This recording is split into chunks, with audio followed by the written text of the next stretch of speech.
I definitely saw Joe, but I didn't really see Joe, if that makes sense. Definitely seemed like something had kind of taken over and, he was in need of some help. It was very tough to see. As a sibling, it's like you want to do whatever you can to help. You want to take their pain away. Like, just give it to me. Like, I'll deal with it.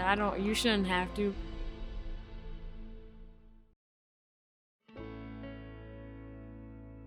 My childhood was honestly, obviously competitive one. I spent a lot of time playing one-on-one with my twin brother, Joe.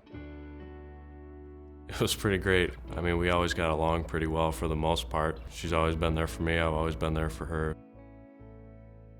I don't think a lot of people understand like what it's like to have a sibling, especially that's their age, and you kind of get to go through life with them, and you kind of have like a built-in best friend, pretty much. Like, kind of just you're born together and you're kind of rolling through life together, and I think we were very blessed to be in that situation and get to experience things together, get to grow as people and grow as athletes together, and I think we definitely made each other better in so many ways.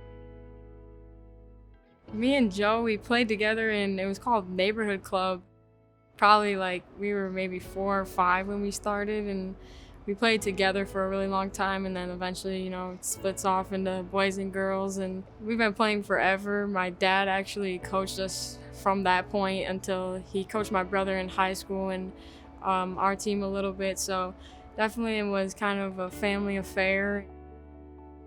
She was just head and shoulders above the other girls at the time, and so my dad just decided to put her on the boys team, and even then she was still one of the top players, and so I mean that was pretty fun, and it definitely helped her for sure, because she was able to keep improving, and it helped the rest of the players on the team as well because she was so good. Right before my junior year in high school, I was kind of going through the recruiting process, and I kind of realized that I started comparing everything to here. And I came up here for a few football games and had a few talks with Coach Merchant, and I just realized, like, it's so cliche, but people say when you know, you know. And I think I really just saw how it was such a family atmosphere here, and I really wanted to be a part of that. After I committed here, Joe was still kind of in the process of deciding whether or not he was going to continue playing in college. The spring of my senior year was just overall a struggle. Kind of saw a definite kind of switch in Joe. We were always messing with each other and always, being goofy as siblings are. And, there was a point in time where I just had a moment of like, it might not be, the best time for that. And, he lost a ton of weight. He was definitely just very quiet, very to himself. It got pretty bad. Like, I was having some issues with self-harm where I was, beating myself up over little things that, looking back, I realized had zero impact on where I am today. I just didn't have the motivation to do any sort of schoolwork. I didn't talk to anybody about it until I reached my breaking point. I was diagnosed with depression and anxiety, and I actually spent some time in the hospital in April of my senior year.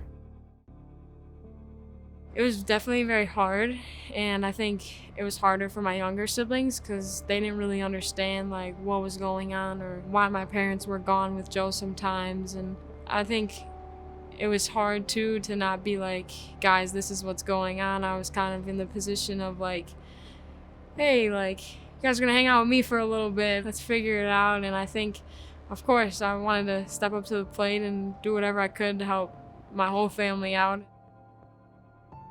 My time in the hospital was very eye-opening. It made me sort of realize that I don't want to let depression and anxiety control me, because then I don't want to end up in a vicious cycle of being in and out of where I was. Because there's people that I talked to in there that were saying like, oh, this is my third or fourth time being here, and I didn't want to be like that. Like, I wanted to get better. I wanted to leave the hospital and go home. So that was definitely very eye-opening and motivating to me. I would have done anything in no time just to, take that pain away from him. And I saw such a change in him, and it was definitely hard to see, but it was about him in that time. It was never about me. Like, we needed to do whatever we could to kind of help him get out of it. And it was pretty tough, as a twin. I wanted to see him happy, and I wanted to see, things kind of pick up for him and be better for him.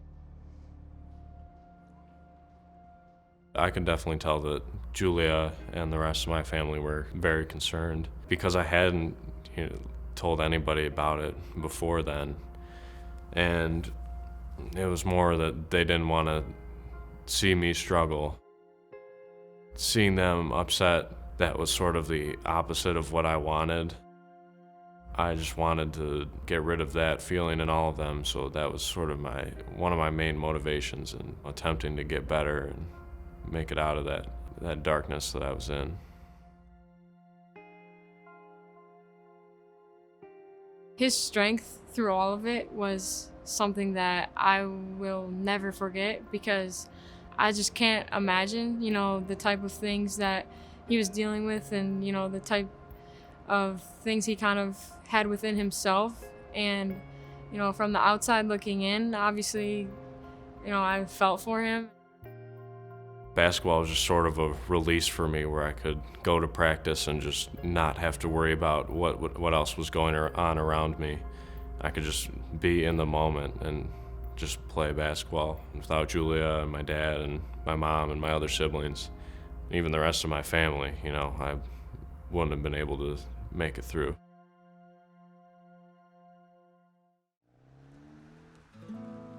My college decision really, it came down to two options for me, and it was either continue my basketball career at Kalamazoo College or come here. And the condition from my parents was I had to either find a job somewhere or try to get a job with Julia's team. I decided that continuing my career wasn't the best option for me mentally and physically, and so I just decided on Michigan State.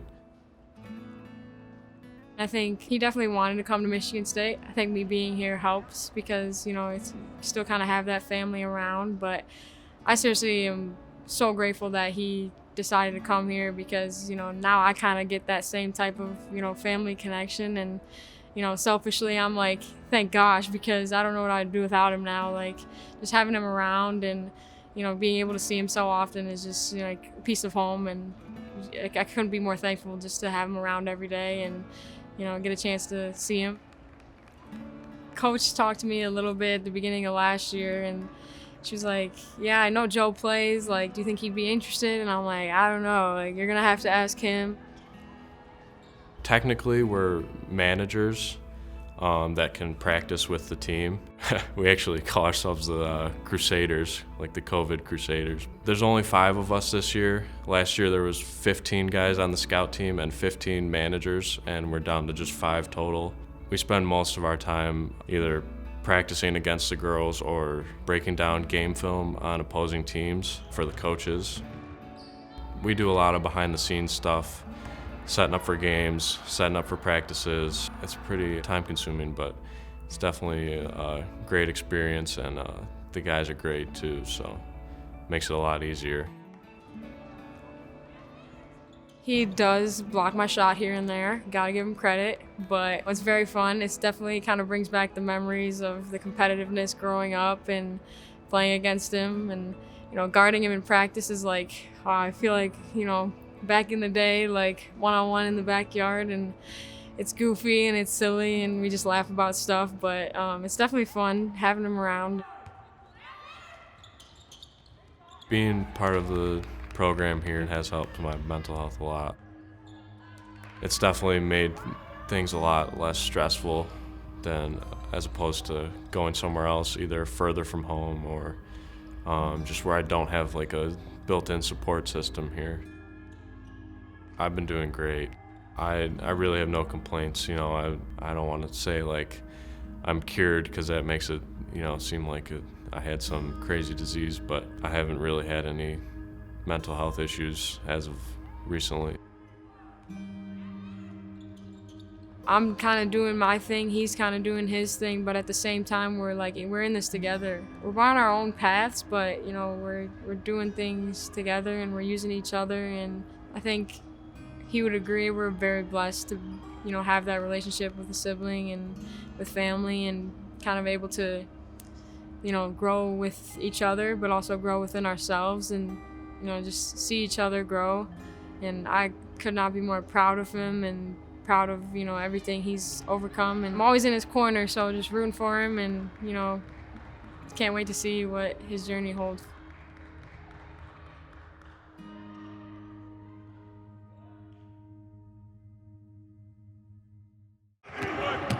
Good steal by Hoggard, so 9 points for him now. I wouldn't be surprised to see him start against Nebraska, just because he's played hard. I'm from coastal Pennsylvania. Growing up there, it was kind of tough because it's a small city outside of Philadelphia, so we don't get the bright light like the city does. It was just tough growing up under the radar and having to compete on a high level at whatever you do. When I was 4, I started really playing basketball, but I always watched it growing up because my dad played basketball, and it was just something I wanted to do. But I also played baseball and football. I used to work out 45 minutes a day, 15 minutes of each, because my attention span was so small because I was just a 4-year-old kid who couldn't pay attention for so long. So when I got 12, I decided that I just wanted to play basketball and quit all other sports and just focus on that, because that's where my passion and my love was. In my household, it's just me, my sister, my mom, and my dad. I didn't have a brother, of course, but Lonnie Brown, my cousin that I consider my brother, was like my brother figure growing up. He kind of was a guy I looked up to.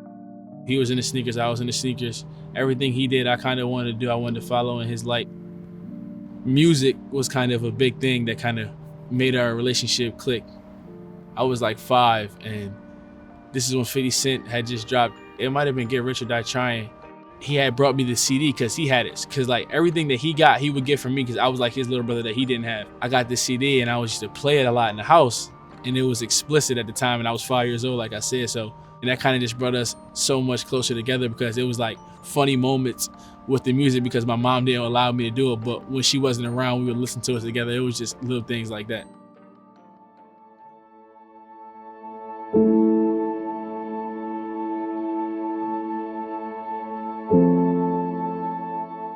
The reaction when I found out he was no longer with us was crazy, because I just was in the mall the day before and I happened to run into him at the mall, and everything was perfect. We were smiling, laughing.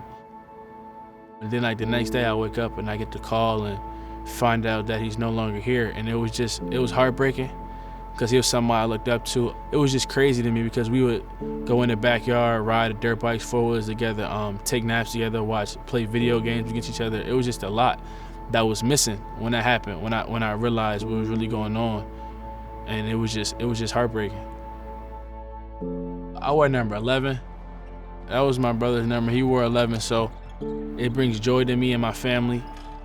It's just special. At the time, early, I didn't want to wear it. I didn't feel like that was. I just wanted to kind of leave that to him. But then I got to high school and I was like, this would be good for me to just have him out there with me and in spirit with me while wearing this number, while I'm out there on the floor each and every night.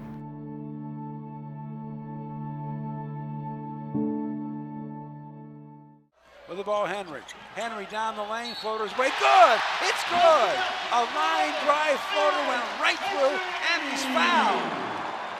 Aaron was wearing number 11 when I got here, and I was on my official, and I was touring the weight room at the time, and Aaron, I guess, had a little lift before the open gym, and I was just joking with him. We were joking back and forth. I was like, I need a number 11 when I get here. I didn't even commit yet. I was just joking around with him.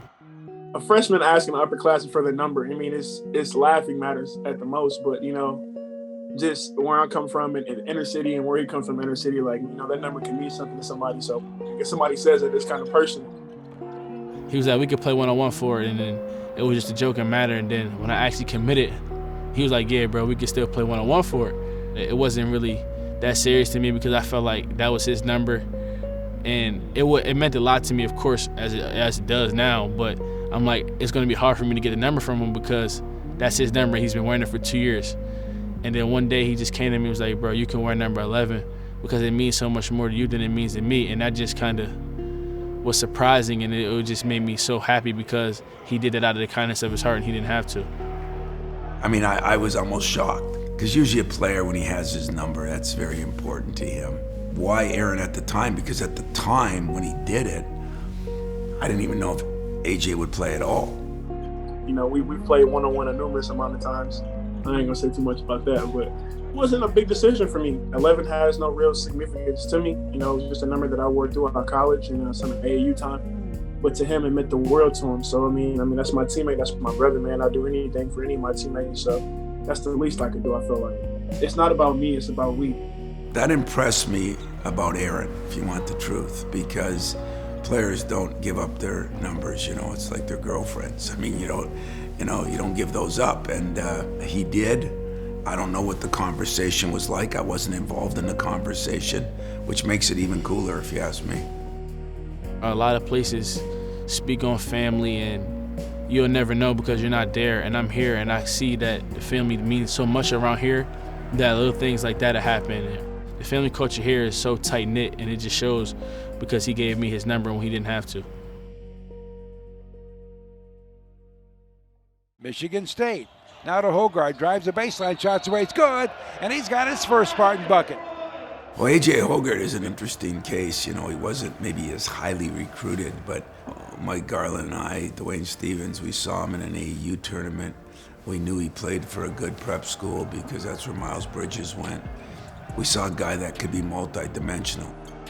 He has one thing that Denzel Valentine is the closest, I think, a bigger guard that has a very high basketball IQ, can really see the floor. His assist-to-turnover ratio is already off the charts. I think he can make players better.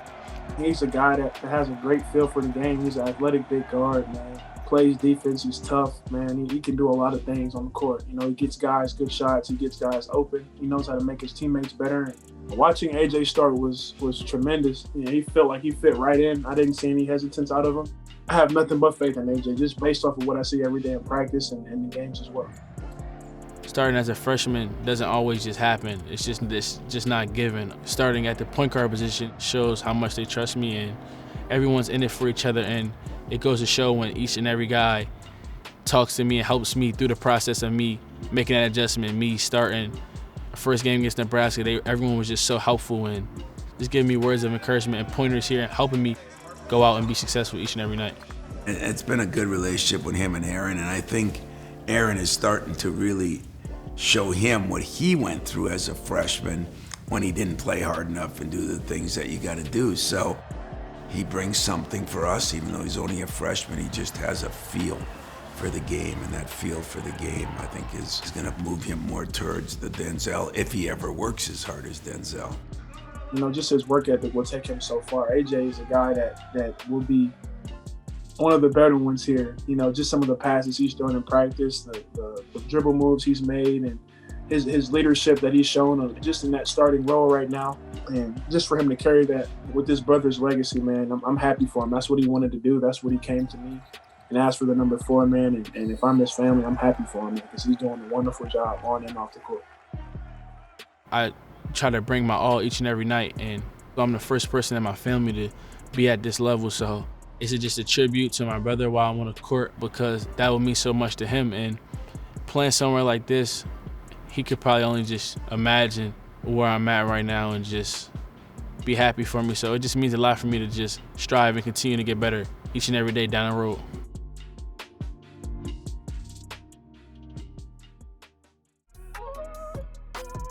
Spartans Leah Mitchell takes 3rd place all around. In 2nd place, 39.175 for Michigan State, Nia Smith. Another phenomenal performance. Nia Smith is turning out to be that young, starstruck killer. And on top, she's gonna remember this, 39.3, get out there, true freshman, Bailey Garcia. The next generation of Michigan State gymnastics has arrived. And winning the tri-meet against Nebraska, number 33rd in the nation, and Ohio State is Michigan State with a 195.775. The Spartans come to their first try meet and win it all. What a day for Michigan State Gymnastics.